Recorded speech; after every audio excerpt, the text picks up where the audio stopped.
계속해서 아브라함 이야기가 창세기에 펼쳐지고 있습니다.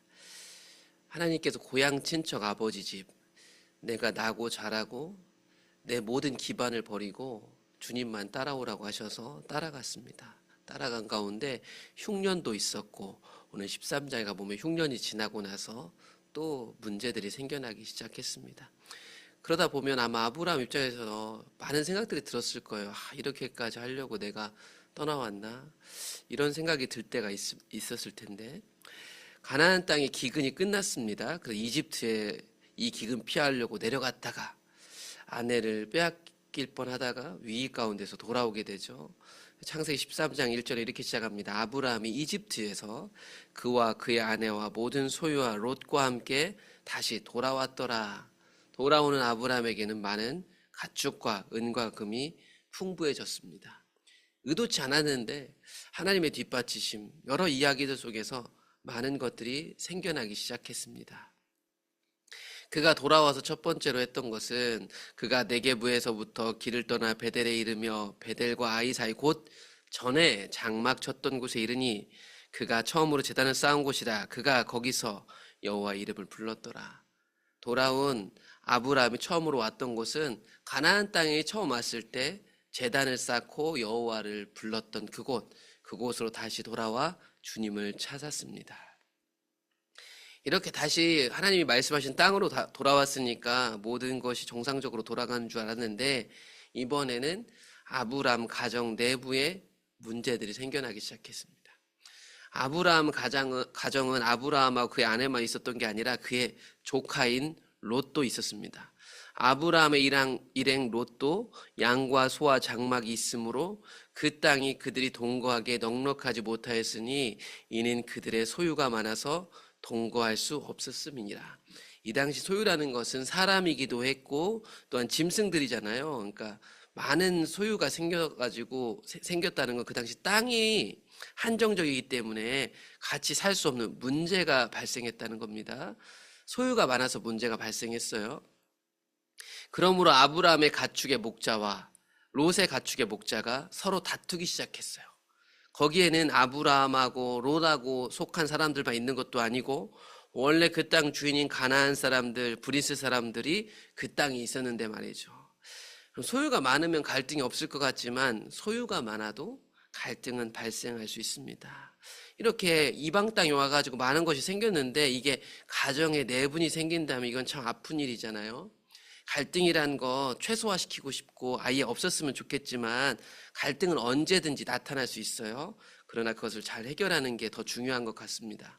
아브라함이 롯에게 말합니다. 이 갈등을 해결하기 위해서 우리는 한 친족이다, 한 가족이다 라고 불러도 틀리지 않을 것 같아요. 나나 너나 내 목자나 서로 다투게 하지 말자. 내 앞에 온 땅이 있지 아니하냐. 나를 떠나가라. 네가 좌하면 나는 우하고 내가 우하면 나는 좌하리라. 적극적으로 문제를 해결하기 위해서 나선 사람은 아브라함이었고요.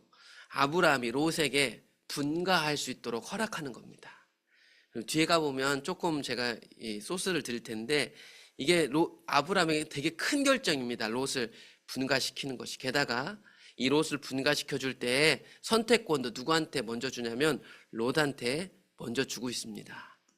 이에 롯이 선택권을 받고 우선권을 받았으니 고르기 시작합니다. 눈을 들어 요단강 지역을 보니까 거기에는 물이 넉넉하니 마치 그것이 여호와의 동산 같고 애굽 땅 같았더라. 그 요단강 주변에 있었던 대표적인 도시가 소돔과 고모라였거든요. 그 도시를 주변으로 한 모든 사람들 사는 곳을 보니까 물이 풍부해가지고 마치 전설로 들려오던 에덴 동산 같이 보였고 느껴졌고, 이집트 땅에는 나일강이 있어서 항상 흉년이 와도 버티던데 마치 그럴 것 같이 보였다는 겁니다. 그러므로 이렇게 객관적인 데이터를 바탕으로 롯은 그 지역을 택하고 이제 아브라함은 그들과 반대편으로 떠나기 시작하죠. 그래서 그들이 선택한 것이 분명하게 극명하게 갈렸다라는 걸 보여줘요.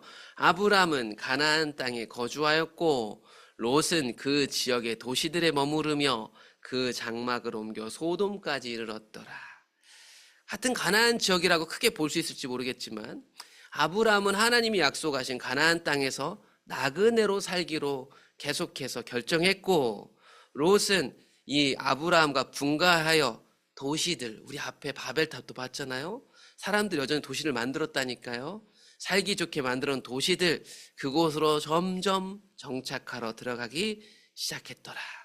그래서 소돔까지 이르렀다. 그 나중에 소돔 이야기들이 나오게 되죠. 소돔 사람들은, 이 도시 문명 가운데 살고 있었던 사람들은 여호와 앞에 악하며 큰 죄인이었더라. 여러분, 이 바벨탑부터 계속 말하고 있는 죄인된 본성을 가지고 사람들이 모여든 곳의 정체성을 계속 힌트로 보여주고 있습니다. 아브라함이 롯에게 선택권 우선적으로 주고 아브라함이 선택한 건 뭐였을까? 이게 13장 마무리에 나와요. 롯이 아브라함을 떠난 후에 하나님께서 아브라함에게 나타나셨습니다. 아브라함이 말씀하세요. 너는 눈을 들어 너 있는 곳에서 북쪽, 남쪽, 동쪽, 서쪽을 바라보라. 보이는 땅을 내가 너와 내 자손에게 주리니 영원히 이를 것이다. 여러분, 롯이 떠난 이후에 아브라함은 사실은 적적했을 거예요. 왜냐하면 이 롯은요, 아브라함에게 자기 아들과 같은 존재입니다. 왜냐하면 자기 동생 하란은 죽었고 이 롯은 자기를 따라 나섰기 때문이에요. 그런 관계 속에서 한번 생각해 보시면, 하나님이 아브라함을 고향 친척 아버지 집에 떠나라고 했을 때 첫 번째로 하신 약속은 땅을 주시겠다는 약속이거든요. 갑자기 하나님 나타나셔서, 야, 너 지금 나그네로 살고 있지만 동서남북 한번 뺑 돌아봐라. 이 땅 너에게 줄 거야 라고 다시 한번 하나님이 처음 하셨던 약속을 아브라함에게 떠오르게 하고, 두 번째, 그 땅에서 뭐가 가득 넘쳐나게 될 거냐면 네 자손들이 넘쳐나게 될 거야, 이렇게 말씀하시거든요. 아브라함아, 내가 내 자손이 땅의 티끌같이 해줄 것이다. 만약에 사람이 땅의 티끌을 셀 수 있다면 내 자손도 셀 수 있겠지, 이 말이거든요. 그래서 이 번역이 조금 안 좋아요, 지금 우리가 갖고 있는 성경은. 이건 뭐냐면 땅의 티끌을 셀 수 있는 사람 없잖아요. 그러니까 너희 자손이 셀 수도 없이 많을 거야 라는 얘기인데, 지금 우리가 갖고 있는 성경 번역이 약간 좀 헷갈립니다. 잘 읽는 사람은 이해하는데, 아무튼 그 땅과 그 자손, 하나님이 하셨던 약속 큰 두 가지가 아브라함에게 이루어질 것을 롯이 떠난 뒤에 하나님 나타나서 하시는 거예요. 다시 한번 돌아와서 말씀드리자면, 아브라함이 하나님한테 이 약속을 들었을 때 가장 중요한 애가 누구냐면 이 롯이란 애였어요. 왜냐하면 아브라함과 사라는 지금 아들이 없거든요. 오랫동안 자신의 가정이 불임 가정이에요.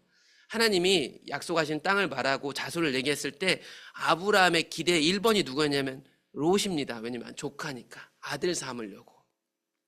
뒤에 성경을 더 읽다 보면 아들 이삭을 낳을 때까지 아브라함 마음 한켠에 꼭 있었던 아들 후보들이 계속 등장해요. 이때는 롯이었고, 롯이 아니고 나서 나중에 자신의 집에서 난 종, 믿을 만한 종이었고 계속 바뀌거든요. 그러니까 이 롯이 분가하면서 아브라함이 느꼈을 낙심 아세요? 하나님의 약속이 큰 민족을 이룬다고 했는데 아들과 같은 롯이 분가하게 되네. 그 결정을 아브라함은 했던 거예요. 그래서 그런 아브라함에게 하나님이 나타나신 것이고요. 그런 아브라함에게 하나님은 내가 약속 꼭 지키겠다고 말씀하고 있는 거예요, 오늘 이야기가. 그것에 대해서 아브라함이 이제 화답을 하는 거예요. 아브라함의 장막을 옮겨 헤브론에 있는 마므레 상수리 숲에 이르러 거주하며 거기서 여호와를 위하여 제단을 쌓았더라. 여러분, 아브라함의 여정을 잘 보시면 믿음이 엄청 큰 거 아닙니다. 우리랑 다르지 않다니까요. 매 순간마다 우리가 기대하는 바들이 있는데 그 기대하는 바를 내려놓아야 할 때가 와요. 그러면 아브라함은 그 하나님의 설득에, 하나님의 인도에 롯도 내려놓고 그곳에서 나타나신 하나님으로부터 위로를 받고 그런 하나님께 예배하면서 한 걸음 한 걸음 걸어간 거예요. 여러분, 믿음으로 하나님 따라 나서도 좋은 일도 있고 나쁜 일도 있고 불순종할 때도 있고 별의별 일이 다 일어납니다. 그러나 믿음으로 그것들을 하나씩 견디는 거예요. 극복하고요, 넘어서 가는 거고 해결해 나가는 거예요. 그러면 어김없이 그때마다 하나님이 나타나셔서 위로해 주시고 힘을 주십니다. 오늘 아브라함에게도 그런 거잖아요. 롯을 보내는 거, 재산이 많다고 갈등이 생기는 거, 예상치도 않았고 롯 보낼 생각도 없었는데 보낼 수밖에 없었잖아요. 그걸 믿음으로 받아들였던 거예요. 그랬더니 하나님 나타나셔서 롯이 없어도 내가 약속 꼭 이룰 것이다 라는 것으로 위로하고 힘 주셨어요. 그것이 여러분 롯을 보내는 허탈함을 극복할 수 있게 한 거고요. 여전히 나는 나그네로 살겠다라고 하는 삶을 선택한 것도 받아들일 수 있었던 거예요. 이 새벽도 주님이 우리에게 나타나셔서 우리 각자 믿음으로 사는 삶 속에서 여러 문제들이 있으실 거예요. 저도 있고 여러분 다 있어요. 이 문제 속에서 우리의 모든 문제를 극복하고 이겨내갈 수 있도록 주님을 찾고 구하는 새벽 되시면 좋을 것 같습니다.